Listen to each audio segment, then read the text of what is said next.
Hi everyone, welcome to the virtual bake-along. I hope you're staying safe.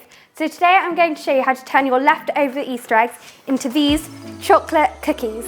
Now don't worry if you don't have any leftover Easter eggs. I know it can be difficult, but you can just use ordinary chocolate, or if you're in the shops you can find some great discounted eggs. First, what you've got to do is you've got to put your butter and sugar in the bowl and cream them together.